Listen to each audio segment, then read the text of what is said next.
Well, folks, something is fascinating about the 2024 election. Right now, if you look at the polling data, something unique is happening in modern American history. The unique thing is that Republicans are now breaking into the low likelihood voter camp. So typically speaking, when it comes to elections, the basic logic has been this. Democrats win in high turnout elections. Republicans win in low turnout elections. This has been the theory behind why Republicans seem to outperform during midterm elections, 2022 being an exception to that particular rule. In 2016, there was low voter turnout and Donald Trump won. In 2020, there was very, very high voter turnout and Joe Biden won. In 2024, something unique is happening. According to the New York Times, a new electoral divide has emerged in America. This divide is not rooted in race, geography, age, or education. Instead, it is engagement in democracy itself. If you look at a representation of all 200 million registered voters in the United States, what you see is that people who voted in the 2022 primary election are favoring Joe Biden in this election by a margin of about 5%, 49 to 44. When you look at people who voted, however, in the 2020 election, Donald Trump is leading. And if you look at people who didn't vote at all in any of those elections, 2020 or 2022, Donald Trump is leading by 14 percentage points. What this means is that if everyone voted among those 200 million registered voters, Trump would win. It is not Biden who would win.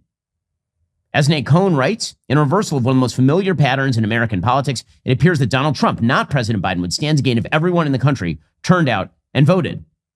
The pattern is the latest example of how the Trump brand of conservative populism has transformed American politics. His candidacy galvanized liberals to defend democracy and abortion rights, giving Democrats the edge in low turnout special and midterm elections. But at the same time, early polls suggest many less engaged and infrequent voters have grown deeply dissatisfied with Biden. So is that about Trump or is that about dissatisfaction with Biden? I would suggest that that is about wild dissatisfaction with Joe Biden.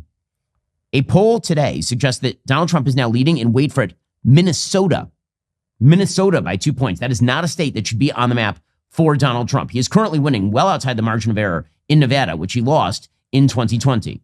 In other words, so many people are disillusioned with Joe Biden that he is losing even among voters who tend to be those low propensity voters. This is a massive problem for him. And so now he is going back to the well. He is going back to the celebrity backers. That's what he needs more than anything. According to the Wall Street Journal, George Clooney and Julia Roberts headlined a Hollywood fundraiser Saturday and helped President Biden raise $30 million. Robert De Niro narrated a campaign ad. Mark Hamill dropped by the White House. Now, one thing that you will notice about all of those people is that none of them are particularly young celebrities. George Clooney, who you might think of as young, is 63 years old. He is not a spring chicken at this point. Julia Roberts is currently 56 years old. Because these are not the celebrities who are going to get people out to the polls, if in fact celebrities do get people out to the polls. Mark Hamill is, of course, quite old, and Robert De Niro is as old as Joe Biden is at this point. So they're going to try to drive the celebrities out. As Axios points out, Hollywood stars could be the key to Biden's campaign. Now, here's the thing. In 2016, Hillary Clinton tried this strategy. If you recall, the most cringe video of 2016, it was a bunch of Hollywood actors and actresses singing Fight Song at the DNC. And it just made you want to crawl up in a hole and die. It was that cringy. Well, now that is what Joe Biden is doing. By the way, this also explains why Joe Biden has been pandering to Amal Clooney, who is George Clooney's wife, because George Clooney, that's just a pure payoff. Amal Clooney was the person who helped write a wildly anti-Israel ICC International Criminal Court report that targeted the prime minister of the state of Israel. And the Biden administration signaled that they were fine with sanctions being put on members of the ICC by the American government. And then Biden reversed himself after George gave a phone call to the White House complaining on behalf of his wife Amal. And now George is leading fundraisers on behalf of Joe Biden. We'll get to more on this in just one moment. First, I have been and I will be traveling over the next few weeks, which means that my team and I really need to be careful about securing our internet connection. We never know who might be tracking our internet activity, if the public Wi-Fi has any sort of security, whether our internet is being censored by the local government, the kind of stuff that happens in China or Russia. That's why when I'm on the road, I always use ExpressVPN. ExpressVPN is a VPN provider that reroutes my internet connection to stop third parties like Wi-Fi admins and government agencies from spying on me. Plus, ExpressVPN encrypts 100% of my traffic, which protects all my private data from Wi-Fi hackers, like my bank logins or my credit cards. ExpressVPN is the only VPN provider I trust and recommend. It's incredibly easy to use. Just tap one button and connect on any device. If you want to get serious about online security, sign up right now at expressvpn.com/Ben. You'll receive 3 extra months absolutely free. That's expressvpn.com/Ben to get 3 extra months for free. expressvpn.com/Ben. That's the VPN I've been using for years. You should do the same. expressvpn.com/Ben. According to Axios, A-listers, like those of Biden's campaign extravaganza at the Peacock Theater, could be his secret weapon against former President Trump. Sure, yes. I'm sure that's what, yeah. The secret weapon is going to be the celebs. I have to say, my favorite story with regard to celebrity support for President Biden came courtesy of the New York Times. This is really quite hilarious. According to the New York Times, Jeffrey Katzenberg, who's, of course, a big Hollywood star, Katzenberg has been called in as sort of an emergency narrative generator on behalf of Joe Biden, because, of course, he's lost the narrative in this election cycle. And here is what Jeffrey Katzenberg then told Joe Biden. According to the New York Times, quote, if Mr. Trump is Scar from The Lion King, Mr. Katzenberg sees Mr. Biden as Mufasa, the wise father king. Then the New York Times adds, it may not be the best analogy. Scar kills Mufasa in a coup to take over the Pride Lands, and it falls to Mufasa's son Simba to seek justice and topple the usurper. The problem is that Hunter Biden / Simba is in jail, or will be in jail very soon, for not being able to stay off the crack. So I think that the story sort of breaks down here. But the bottom line here is that Trump is now more widely popular with the American populace than Joe Biden by the New York Times data, which means that the Trump campaign has to put enormous effort into getting out the vote and, obviously, into shutting down voter fraud. And they are pledging to do both of these things. And if you want to volunteer to help us turn out the votes in your neighborhood, sign up to get trained at TrumpForce47.com. TrumpForce47.com. We have to do a job here. We have to do a big, beautiful job. And just remember that date. Okay, so he has to do the on-the-ground work. This has been the biggest obstacle to the possibility of a Trump victory. I've been saying this since the beginning of the election cycle. The biggest obstacles to Donald Trump winning are, 1, Donald Trump saying things, as we'll get to in a moment because the debate is coming up, and 2, Donald Trump's ground game. Democrats are going to have their ground game. It's going to be ready to go. They've had an excellent ground game for as long as I have been alive, and it's gotten better and better. Their ground game is truly spectacular. Republican Party ground game has been very weak, except in states like Florida. So Trump had better be expending the resources. The Trump campaign had better be expending the resources. Hell, I'm a donor. I'm hoping they're expending my resources in order to get out the vote in November. So that is one half of the equation. The other half of the equation is that it's one thing for Donald Trump to complain about the possibility of voter fraud. That possibility is quite real. I mean, according to the New York Post, welfare offices and other agencies in 49 states are providing voter registration forms to migrants without requiring proof of citizenship, leading Republicans and conservatives to call for swift federal action to stop the handouts. Every state but Arizona gives applicants for either welfare benefits, driver's licenses, or in some cases, mail-in ballots, voter registration forms without demanding proof of citizenship. Now, again, how many of those ballots end up being turned in and signed by illegal immigrants? Probably very few. And there are processes, supposedly, for weeding out those ballots. With that said, Republicans are going to start moving on the federal level to bar this sort of practice. The House Administration Committee last month approved the Safeguard American Voter Eligibility Act to require states to receive proof of citizenship when anyone registers to vote by mail at a DMV or at a welfare agency office. Now, why Democrats would oppose this is absolutely beyond me, unless they are very, very much fine with the possibility of people not actually showing ID to vote, which suggests they're fine with the possibility of voter fraud. Lara Trump, who is the daughter-in-law of President Trump and who recently took over as head of the RNC, she says we're going to crack down on those who commit voter fraud, and she's pledging an army of attorneys to prevent voter fraud. Here she was at TPUSA over the weekend. Also sending a loud and clear message out there to anyone who thinks about cheating in an election. If you cheat in an election, we will find you, we will track you down, and we will prosecute you to the full extent of the law. So here's the thing. The excuses are gone. That means that this election is Donald Trump's to lose. He is the one who runs the RNC. His daughter-in-law runs the RNC. He has a massive campaign. He has millions of dollars in the war chest. That means There's no excuse for not getting out the vote for Republicans in the swing states. And there's also no excuse for not having an army of lawyers at the polling places to ensure that every legal vote is counted. So that's problem number one that theoretically the Trump campaign should solve. And then there's problem number two. The debate is coming up. The rules for the debate have apparently now been set. According to CNN, with less than 2 weeks until the first presidential debate of the 2024 election cycle, CNN has released additional details on the parameters agreed upon by the Trump and Biden campaigns. Now, again, this whole thing has been stacked by the Biden campaign from the outset. When they offered debates on CNN and ABC, and immediately they had the dates and the moderators all lined up, that means it was preset with those networks before Joe Biden even issued the challenge. Donald Trump, because sort of like Marty McFly in Back to the Future 2, he doesn't want to appear chicken. Instead of saying, listen, let's settle on what those debates look like before simply accepting. Instead, he simply accepted the debates. And that is going to put him at a systemic disadvantage because, of course, the moderators in these debates are going to be wildly biased against Donald Trump. The first debate will be hosted by Jake Tapper and Dana Bash, both of whom clearly do not want Donald Trump to be president, and both of whom obviously also believe that Donald Trump is a threat to democracy, which means the entire debate, if they have their druthers, is going to be about January 6th and election 2020. This is the single greatest threat to Donald Trump retaining the presidency in this election cycle. If Donald Trump falls for that trap, that is the biggest mistake he can make. He needs to have a swift and a quick comeback line. If they say, Mr. President, you tried to lead an insurrection on January 6th, you can say, listen, Jake, I disagree with your characterization of what happened on January 6th.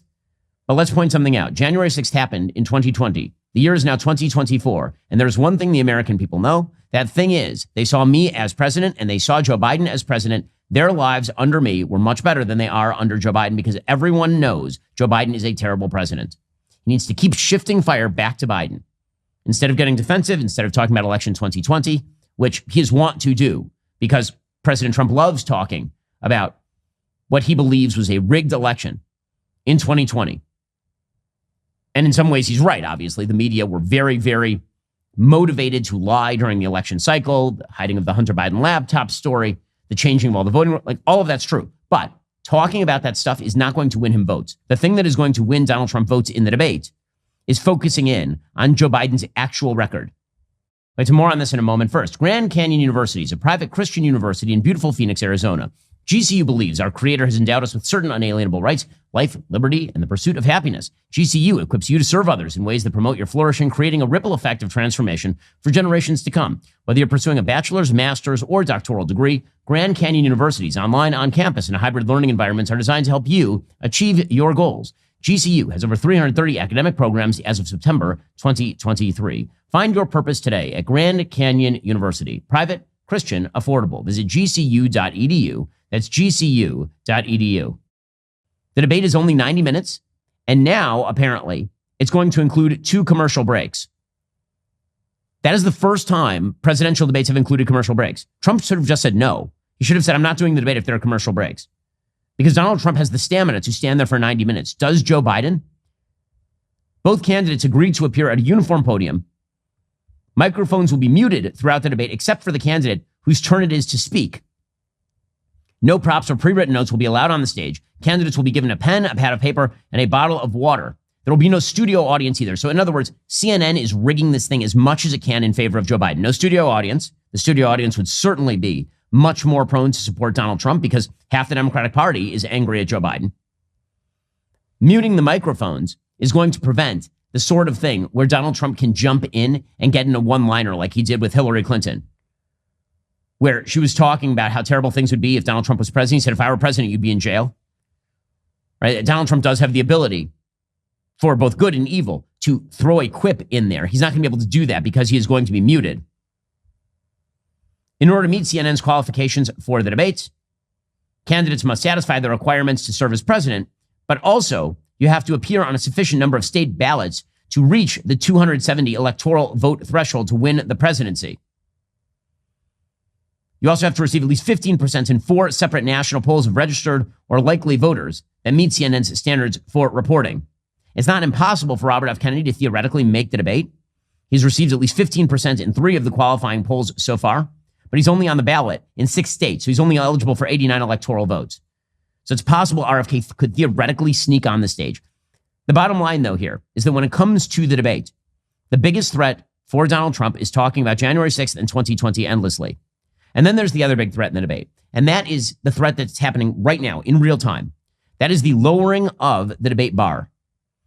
So right now, if Donald Trump is smart, what he should do is he should say, listen, we can all see that Joe Biden is ailing. We can all see that he's really old and he's falling apart. With that said, the State of the Union address proves that you can shoot that guy up with whatever you need to do to get him to be mildly alive. Mostly dead, a la the Princess Bride, is still a little alive. Alive enough to stand there for around 90 minutes. So this debate is not going to be about Joe Biden's mental capacity. This debate is going to be about Joe Biden as president of the United States and his terrible record on everything from the economy to the border to foreign policy. And he should set up that expectation in advance. He should be saying right now, everybody's talking about Joe Biden freezing up and ailing and all of that, and that's all true.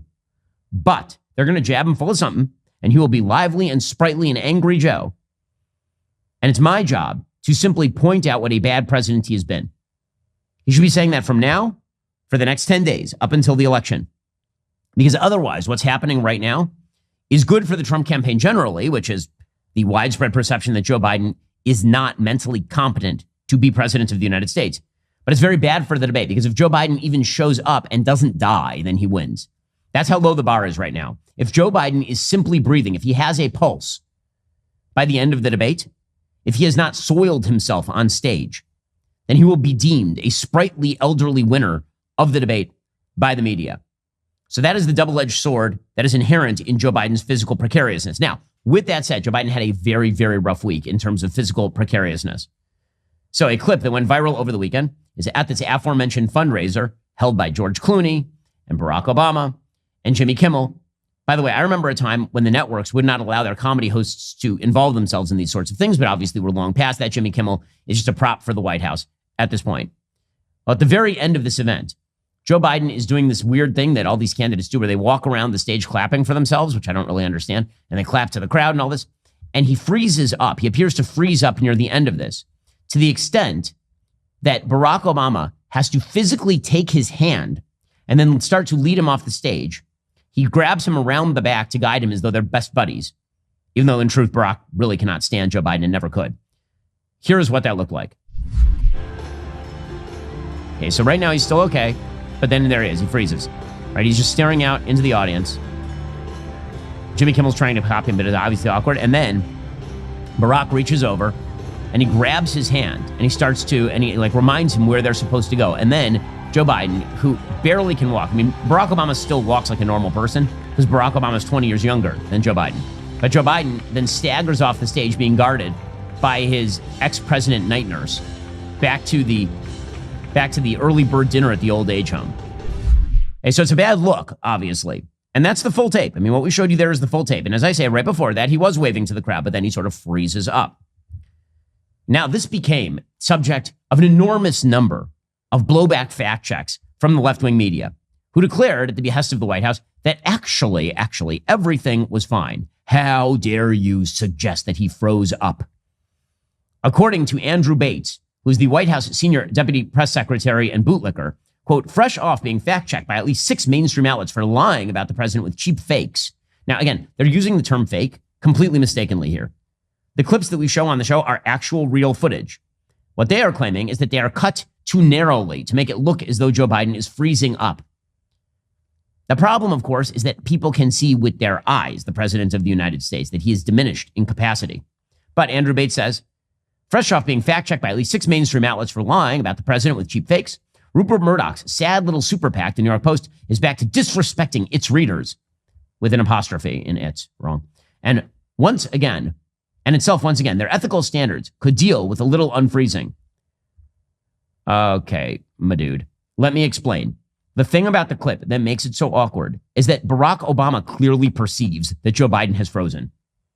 That's what's weird about the clip. It's not just that Joe Biden freezes. It's that Barack Obama so clearly perceives that he is frozen that he reaches over, as you or I would do with a grandparent, and takes the president of the United States by the hand in order to get his attention and turn him.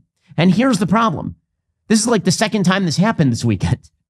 We'll get to more on this in one moment. First, you know what's stupid? Anybody suggesting that Joe Biden is totally with it these days. That's really, really stupid. You know what's not stupid? Getting life insurance, especially for maybe Joe Biden. Getting life insurance will give you peace of mind, knowing that if something were to happen to you, your family could cover their expenses while getting back on their feet. Policy Genius is the country's leading online insurance marketplace. It makes choosing the right policy for your family easy and quick. With Policy Genius, you can find life insurance policies starting at just $292 per year for $1 million in coverage. Some options are 100% online and let you avoid those unnecessary medical exams. Policy Genius has licensed award-winning agents and technology that make it easy to compare life insurance quotes from America's top insurers and find your lowest price. Their team of licensed experts is on hand to help you through the process. Even if you already have a life insurance policy through work, it might not travel with you and it might not offer enough protection for your family's needs. Policy Genius works for you, not the insurance companies, which means they don't have an incentive to recommend one insurer over another. Save time, save money, provide your family with the financial safety net you need using Policy Genius. Head on over to policygenius.com/Shapiro to get your free life insurance quotes. See how much you could save. That's policygenius.com/Shapiro. So he was at the G7 and there was some sort of parachutist reenactment because it was surrounding Normandy and all of this. And Joe Biden, you can see all the other G7 leaders are standing there and they're watching the parachutist in front of them. Joe Biden is somehow distracted, apparently, by a parachutist who is off to the side. And so he starts randomly talking to the parachutist off to the side. And like, what's he doing? It's so bad that the head of the EU has to turn to him, Ursula von der Leyen, and literally redirect him. So he's like wandering off and talking to this guy who's just packing up his parachute. It's so good. Giorgia Meloni, who's the head of Italy, literally has to walk over and tell Joe Biden that they're about to take a picture. You can play the whole clip from the beginning. Here we go. So there they are. They're all clapping for the parachutist who's right in front of them. Joe Biden sees another parachutist who's like packing up his gear and he starts wandering off screen to go and find this other parachutist and talk to him. The parachutist, for what it's worth, literally doesn't even know that Joe Biden is there. He's just there packing up his parachute back into his bag. And Joe Biden starts like randomly mumbling to him. And Giorgia Meloni, who's the only relatively popular leader in the G7, maybe the only good leader there, she literally has to go to Joe Biden, find him, turn him around back toward the camera, and then Joe Biden slowly slides on those sunglasses so he looks like Dark Brandon or whatever the stupid meme is that they're trying to do. Herein lies the problem. We can all see it. We can, and if that wasn't enough for you, over the weekend, he was confronted by some sort of Instagrammer or YouTuber at a White House event. And I know you're a typical press guy. You're grabbing me in front of all this. And I trust you as far as I throw your phone. I have a good arm, man. I'm sure you can. I can throw it a long way. But my point is this. That doesn't make sense. My point is, long pause. I have made very clear to the Israelis. And then he threatens the Israelis, of course, because in the middle of a conflict in Israel and Hamas, we know this president has to have the Dearborn vote, so he threatens the Israelis. This is his shtick right now. Is the U.S. going to cut off funding? I came because usually you tell me I have a nice suit and you didn't comment on my suit today, so I don't feel a little offended. No. Thank you. He says that they'll do a lot if Israel doesn't listen to them. And but first of all, just mentally incompetent, not with it. It doesn't even, let me just point out, it doesn't make any sense what he is saying. He literally says to the guy, I can trust you as far as I can throw your phone. And I can throw your phone a long way because I got a real arm. I used to play baseball for the St. Louis Browns back in the day. Well, if you can throw the phone a really long way, that means you trust him a lot. You idiot. But again, this is like, he is not with it. And that is why every attempt to paint him as something that is not a broken toy at this point is just hilarious. It's just, none of it makes any sense. You got Mark Cuban out there trying to defend him by attacking Bill Ackman. He says that he's so consumed with pandering to his Twitter followers, you have lost all objectivity. I'll let you both in on a secret. Both candidates are old, very old. They're both going to have senior moments, misremembers, forget things, and have physical frailties. I'll tell you a not so great secret. One is great at sound bites, but also thinks in sound bites. The other is awful at sound bites, but thinks in complete sentences. Okay, first of all, Joe Biden doesn't think in complete sentences unless you count sentences like, I like pie. That is technically a complete sentence, but that is as far as his thoughts go. Secondarily, the real problem with Joe Biden's presidency is not his incompetence. I've mentioned this before. His mental incompetence is simply the icing on the cake of his actual incompetence. He is a terrible president who also happens to be non-compos mentis. He happens to have dementia, and that is the icing on the cake of him being unbelievably crappy at his actual job. But they're going to continue to, like, they don't have any other options. As we'll see in a moment, Kamala Harris is still wandering around speaking in weird crystal platitudes. Here's Jill Biden attempting to Edith Wilson this one. Here she is suggesting that Joe is not just effective. He's the most effective because he's old. It's because of his, you should appreciate his age, because with his age comes wisdom. Here's Jill Biden desperately attempting to prop El Cid on this horse. This election is most certainly not about age. Joe and that other guy are essentially the same age. Let's not be fooled. Joe isn't one of the most effective presidents of our lives in spite of his age, but because of it. Oh, it's because he's an old codger who can't keep it together for more than 5 minutes and has to have a bunch of quick cuts and short videos that he makes for TikTok. It's because of that he is so effective, says actual President Jill Biden. What exciting news. We'll get to more on this in one moment. First, work-life balance doesn't feel realistic when you're working through lunch or staying late to catch up. You need to save time. Well, why don't you free up the time consumed by tedious mailing and shipping tasks with Stamps.com? Stamps.com streamlines your postage needs, making your business more efficient, putting more life into your work-life balance. Take care of mailing and shipping wherever you are, even on the go with the Stamps.com mobile app. All you need is a computer and printer. They even send you a free scale. Easily schedule package pickups through your Stamps.com dashboard and automatically see your cheapest and fastest shipping options from different carriers. Put more life into your work-life balance with Stamps.com. We've been using Stamps.com here at the Daily Wire for literally the entire life of the business. Sign up at Stamps.com/Shapiro for a special offer that includes a 4-week trial plus free postage and a free digital scale. No long-term commitments, no contracts. Just go to Stamps.com/Shapiro. That's Stamps.com/Shapiro. So the media have come up with a new strategy with regard to his age. So one is deny, right? He's totally fine. Don't look at what you're seeing with your eyes or listen to what you're hearing with your ears. Simply feel with your heart, and he will be young again. It's like Cocoon. And by the way, Wilford Brimley, I should point out in Cocoon, Wilford Brimley, who's the star of Cocoon, when he made Cocoon, was, I believe, 50. I think he was 50 years old when he made Cocoon. Joe Biden is 81 years old. Okay, so they have to come up with an alternative. So their alternative is not that Joe Biden isn't old. Okay, now they're like, yeah, he's old, but he's the most competent. And everyone's like, no. And they're like, well, he's old. And they're taking him out of context. He's really sprightly. And everything, no. So the new fresh line from the Democratic Party is that Donald Trump is old and broken.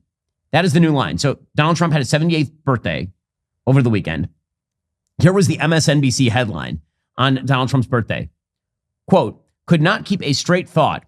Trump turned 78 amid concerns about mental fitness. That's MSNBC's line. Really, guys? You're going with this one. You're going with this one. That Donald Trump is the one who's suffering from early stage to mid stage dementia. That's what you're going with. Okay, then. Okay, as evidence, they're bringing the fact that Donald Trump tells weird stories. Now, the difference between Donald Trump telling weird stories and Joe Biden telling weird stories is there is no discernible difference in Donald Trump's behavior from 2016 to 2024. None. Okay, I met the president of the United States. He is indeed 8 years older than he was in 2016 because that's how calendars work. However, Donald Trump is the same exact Donald Trump that he was in 2016. I've been in a room with him. You have seen, forget about what I've seen. You have seen him.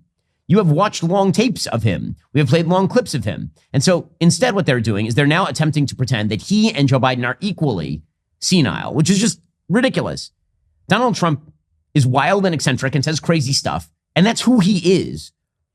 There is no diminishment in Donald Trump's capacity. Like, seriously, show me. I want to see the evidence that he was like way different in 2016. Seriously, where is it? I can show you a tape back to back of Joe Biden 2016 and 2024 and a tape of Donald Trump 2016 and 2024. And you can see the difference in Biden and you can't really see the difference in Trump. So here's one of the clips that they were trying to pump out there. It was a rant of Donald Trump talking about sharks. Now, again, this is really funny and weird, and I don't know what the hell he's talking about. But also, half the time when he was president, he would say funny, weird things, and I didn't know what the hell he was talking about. And it's like pretty classic Donald Trump, which is the point. What people are looking at when it comes to Trump is the lack of a delta, the lack of a change between 2016 and 2024. They're not looking at what he is saying now and going, well, you know, before he was Demosthenes and spoke in clear, concise philosophy. He was Aristotelian in his thinking, but now he's diminished for telling stories about sharks. It was Donald Trump told stories about sharks in 2016, and he tells weird stories about sharks in 2024. So here he is telling a weird story about a shark. I say, what would happen if the boat sank from its weight and you're in the boat and you have this tremendously powerful battery and the battery's now underwater and there's a shark that's approximately 10 yards over there. By the way, a lot of shark attacks lately. Do you notice that? A lot of shark. I watched some guys justifying it today. Well, they weren't really that angry. They bit off the young lady's leg because of the fact that they were not hungry, but they misunderstood who she was. These people are crazy. He said there's no problem with sharks. They just didn't really understand a young woman swimming now really got decimated, and other people too, a lot of shark attacks. So I said, so there's a shark 10 yards away from the boat, 10 yards, or here. Do I get electrocuted if the boat is sinking, water goes over the battery, the boat is sinking? Do I stay on top of the boat and get electrocuted? Or do I jump over by the shark and not get electrocuted? Because I will tell you, he didn't know the answer. He said, nobody's ever asked me that question. I said, I think it's a good question. I think there's a lot of electric current coming through that water. But you know what I'd do if there was a shark or you get electrocuted? I'll take electrocution every single time. I'm not getting near the shark. So we're going to end that. We're going to end it for boats. That's what he's talking about. But he's not diminished. He's not diminished. That's hilarious and crazy. I don't know what the hell he's talking. Do you know what the hell he's talking? Right? Sharks and electric batteries, and the boat is sinking under its own weight. I don't know what he's talking about, but there's a difference between that and this. Not the same. Joe Biden looks like a corpse. He walks like a corpse being manipulated from above like a marionette. He's being guided around by Giorgia Meloni, the leader of Italy, and Barack Obama, the former president of the United States. At his rallies, they deploy Jill Biden to sprint up on stage like Usain Bolt to turn him around so he doesn't walk into the band. Like, that's not the same thing. Donald Trump being weird and hilarious and random, that's like normal Donald Trump, which is sort of the point. But don't worry, the media is going to tell you different. Here's an MSNBC panel explaining that Joe Biden is playing chess while Donald Trump is playing hungry, hungry hippos. Okay, Joe Biden can't play chess. The pieces move all different. He might be able to play checkers. You're telling me that he knows how to castle anymore, Joe Biden? Joe Biden is going to be like, knight to rook 5. Sure. Here we go. I said this was a great week for the president. He's having these back-to-back weeks, both the national stage and domestically. The economy, the numbers were strong coming out on inflation. It's amazing because you think about the fact that the president is playing chess and the former president at best is playing like hungry, hungry hippo. Yeah, well, if that, maybe Uno. I'm going to give him Uno, You're maybe. giving him Uno? He's playing Uno. Uno. And somebody keeps telling him draw 4. I just, it's the... These geniuses, these absolute MFing geniuses. They are so brilliant. They are so with it.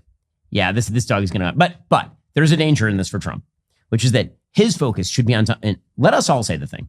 We all see it. He doesn't have to say it. Donald Trump doesn't have to point out that Joe Biden is gone. We all know it. What he needs to point out over and over and over again is that he was a better president than Joe Biden is. End of story. And we'll get to that in just one moment. First, all right, there is a new movie coming out in theaters July 4th. It is being brought to you in part by Daily Wire Plus. We are super excited about this. So Jeremy Boring, co-founder of the Daily Wire, recently announced our partnership with Angel Studios to bring you a brand new film. It's called Sound of Hope, the story of Possum Trot. Now, you might know Angel Studios from their huge hit Sound of Freedom that had a massive impact in the world of entertainment last year. It shined a powerful light on the child trafficking crisis. Well, now Angel Studios is back, continuing their fight for kids. We here at Daily Wire Plus are proud to join them in that fight. Sound of Hope is the true story of 22 families from a rural church who adopted 77 kids from the foster system. If you missed our town hall last week, here's a little bit of the trailer. Are you sure these people want us? I know they do. You can call me Mama. It's hard to feel like I'm the only one who sees these things. 70% of the kids in the system are there because of neglect. The other 30% are put through hell. We need your help. Can you imagine our kids on their own? We can't just look away. The state ain't no family. Are you sure these people want us? I know they do. You can call me Mama. Oh, Lord.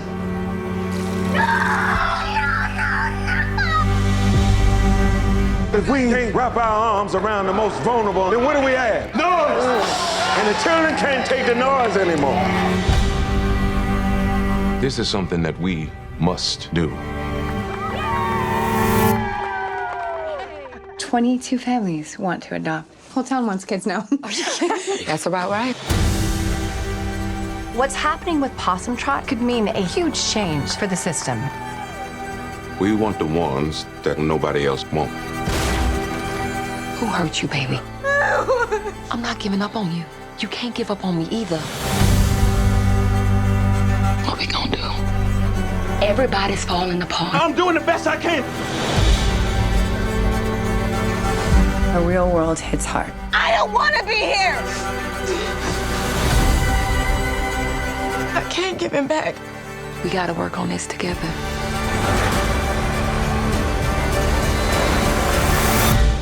We your people now. And love never gives up.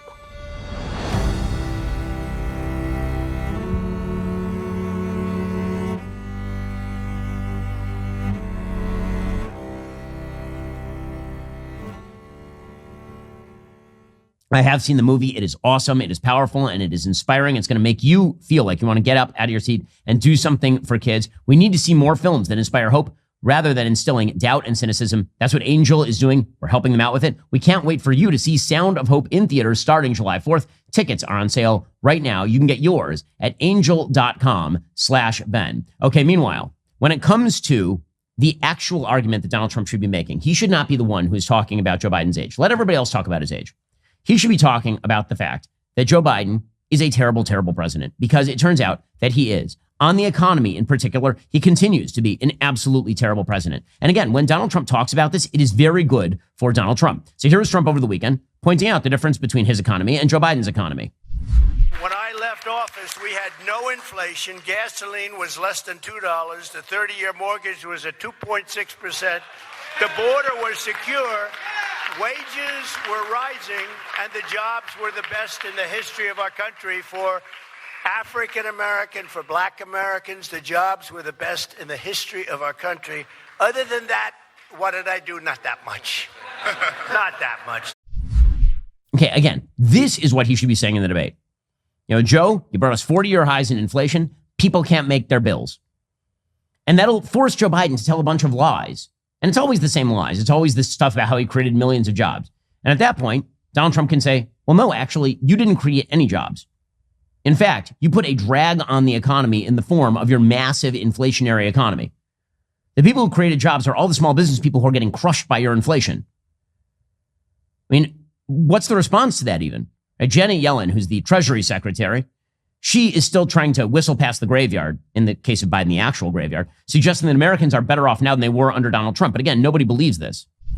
All Americans, both those who are well off and those who are near the bottom of the income distribution, are better off now. Their wages have risen more than prices. Okay, so no one believes her. No one believes things are going really well. In fact, Bidenomics, what is Bidenomics? So the Biden campaign put out a video of a Biden supporter talking about how great the economy was. Listen to how she describes the economy. I heard you like ice cream. Yeah, I love ice cream. I would love one day to be able to have you try some of my ice cream. I'm the dullest president in America. I'm known for my Ray-Ban sunglasses and the chocolate chip ice cream. All right. How's business? It's great. Good. It's really good. I got a lot of opportunities as far as grants and stuff this year. It's really great. Okay, no, I would like to just point out here, that's not how economics works. If you ask me, how is business this year? I'm going to talk about my customer base. I'm going to talk about how we've been doing an amazing job getting more people through the door in order to buy our goods and services. If your answer to the president of the United States, how is your company doing, is we got a lot of grants this year, that's not your business being good. That's you getting a lot of taxpayer money. But that's how Bidenomics works. We're all supposed to believe that things are going really well because Joe Biden is signing checks that obviously he's not the one paying for. Meanwhile, Joe Biden still hasn't connected anyone to the internet. Remember, there's a big deal about how Joe Biden was going to build with $42.5 billion from the infrastructure bill, high-speed internet for everybody, which of course it turns out is completely unnecessary because technology is developing so quickly that building broadband is probably the way of the past. In any case, FCC Commissioner Brendan Carr on Friday wrote that President Biden has not connected one single American with high-speed internet. Not one. The FCC commissioner wrote, in 2021, the Biden administration got $42.45 billion from Congress to deploy high-speed internet to millions of Americans. Years later, it has not connected one person with those funds. In fact, it now says that no construction projects will even start until 2025 at the earliest. So, really good job there, Joe Biden. Even the grants aren't going out fast enough. Meanwhile, investors are fearing chaos because there's been this long stretch of calm in the markets. And that has basically been predicated not on calm in the markets, but on an underlying tension. You don't know where to put your money. If you're an investor, and I'm an investor, you really don't know where to put your money at this point. Thanks to inflation and thanks to a widespread belief that we are in a sort of stock market bubble, but it's unclear where we go next, thanks to all the hesitation by the Fed, thanks to the fact the interest rates are high, but it's not really having an effect on real estate prices yet, which is strange. There's all sorts of weird stickinesses in the Joe Biden market created by all of the perverse incentives made by the Fed and by the Biden administration spending policies. Because of that, there's a lot of underlying nervousness underneath the market rally. According to the Wall Street Journal, markets are unusually calm, and that's making Wall Street nervous. Investors look sanguine. Analysts say they have good reason. The economy has remained stronger than almost anyone predicted after the Federal Reserve began raising those interest rates. But history shows that periods of extreme market calm rarely last.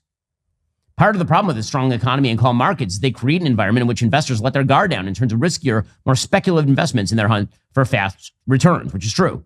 It's also one of the reasons why top CEOs, according to the Wall Street Journal, are flocking to Trump again. According to the Wall Street Journal, when Donald Trump won the presidency in 2016, business leaders flocked to meet with him, hoping to tone down his trade policies and populist rhetoric while encouraging his business-friendly tax and deregulation agenda. They are flocking to meet him again. Since Trump vanquished his last major GOP primary foe, more big names from the world of finance have lined up behind him. This week, a range of chief executives listened carefully as he promised more tax cuts and hedged on some of his harshest promises on immigration. Even CEOs like Jamie Dimon of JP Morgan Chase and Bank of America's Brian Moynihan have shown signs of warming to Trump's policies or have spoken out against Joe Biden's. Citi CEO Jane Fraser, Wells Fargo's Charlie Scharf were all in attendance at a business roundtable meeting where Trump addressed the group this week. And on the economy, Donald Trump is winning by every available poll. On immigration, Donald Trump is winning by every available poll. According to a brand new CBS Politics poll, 62-35 Americans favor mass deportations. Local police profiling the undocumented, profiling illegal immigrants, according to Mark Caputo. 62-38. 62% of Americans support local cops being able to arrest illegal immigrants. Very few, a minority of people actually want more detention centers. They don't want more detention centers, mainly because they don't want people detained in the United States. They want them to remain in Mexico. So Donald Trump's immigration politics are overwhelmingly popular with the American people. These are like 60-40 propositions. Meanwhile, Joe Biden is preparing to offer legal status to hundreds of thousands of illegal immigrants. According to CBS News, a program being developed by White House officials would offer work permits and deportation protections to unauthorized immigrants married to U.S. citizens as long as they've lived in the U.S. for at least 10 years. The proposal, known as Parole in Place, would also open up a pathway to permanent legal status and U.S. citizenship for some beneficiaries by removing an obstacle in U.S. law that prevents those who entered the U.S. illegally from obtaining green cards without leaving the country. Another plan being prepared by Biden would streamline the process for so-called dreamers and other undocumented immigrants to request waivers that would make it easier for them to obtain temporary visas. So in the middle of an immigration news cycle in which we are worried about an open border, Joe Biden is incentivizing more illegal immigration. I wonder why he's losing again. What Donald Trump needs to focus on is Joe Biden crapping the bet on the presidency. That's the thing he really needs to focus in on in a very serious way. Not his age. We all see his age. Don't worry, President Trump, we got this. We can all see it.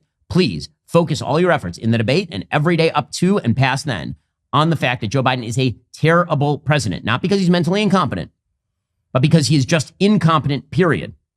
Let's more on this in a moment. First, you're still struggling with back taxes or unfiled returns. This year, the IRS is escalating collections. They are adding 20,000 new agents. They're sending millions of demand letters. Now that tax season is over, collection season has begun. Handling this alone can be a huge mistake and cost you thousands of bucks in these challenging times. Your best offense is Tax Network USA. Upon signing up, Tax Network USA will immediately contact the IRS to secure a protection order, ensuring that aggressive collection activities like garnishments, levies, or property seizures are halted, providing you with peace of mind and financial security. If you haven't filed in a while, need amended returns, or are missing records, Tax Network USA's expert tax preparers will update all your filings, eliminating the risk of IRS enforcement. Tax Network USA will evaluate your financials and create a settlement strategy to reduce or eliminate your tax debt, putting it behind you for good. Don't wait any longer. Call our friends at Tax Network USA today. For a complimentary consultation, call 1-800-245-6000 or visit tnusa.com/Shapiro. That's 1-800-245-6000 or visit tnusa.com/Shapiro today to get started.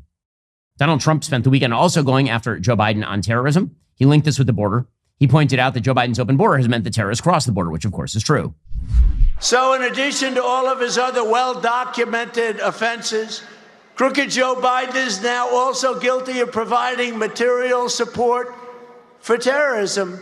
Under Biden, there's been a 3,000% increase in the number of people on the terror watch list crossing into our country from the southern border. 3,000%, and that comes from the Border Patrol. Our country is going to pay a steep price for many, many years. This is a terrible thing that's happened. He's not wrong. Again, more focus on Joe Biden being a bad president is the key, especially because they ain't got no backup. There's a lot of talk right now about what happens if Biden craps the bed in the debate. What happens if he poops himself? Like literally poops himself. Like something so bad happens during the debate that he collapses in the polls. Will they swap him out for somebody like, say, a Kamala Harris? The problem is that person would be a person named Kamala Harris, who's even less popular than Joe Biden for a reason. Here she was explaining yesterday that community banks are called community banks because they're, wait for it, in the community. I know. Shocking stuff here from Kamala Harris. The importance of community banks is they are as they are called. They're in the community. As they are called. Led by members of the community. They are people who understand the capacity of the community, the needs of the community, the culture of the community. They are folks who, unlike the big banks, will see the dream that an individual has for what is possible. And instead of rejecting that dream because maybe it's something they've not heard before, they will listen to it and then give folks advice, including financial literacy advice, helping people know how to run a payroll, how to deal with inventory in a way that they can start a business and sustain that business and grow that business. Okay, my favorite thing about what she says about community banks, aside from her use of the word community 87 times in about a 27-second clip there, is my favorite thing is when she explains the community banks are wiser than the big banks, which is, of course, why community banks are so wildly profitable compared to the big banks.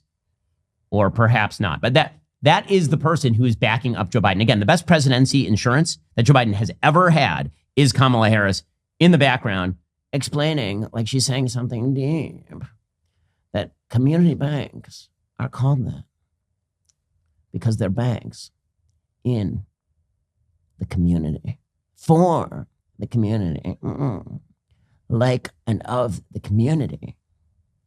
She's great at what she does. Wow. An impressive person she is. Alrighty, guys, coming up, we're going to be getting into 2 serious stories and 2 ridiculous stories. If you're not a member, become a member. Use code Shapiro. Check out for 2 months free on all annual plans. Click that link in the description and join us.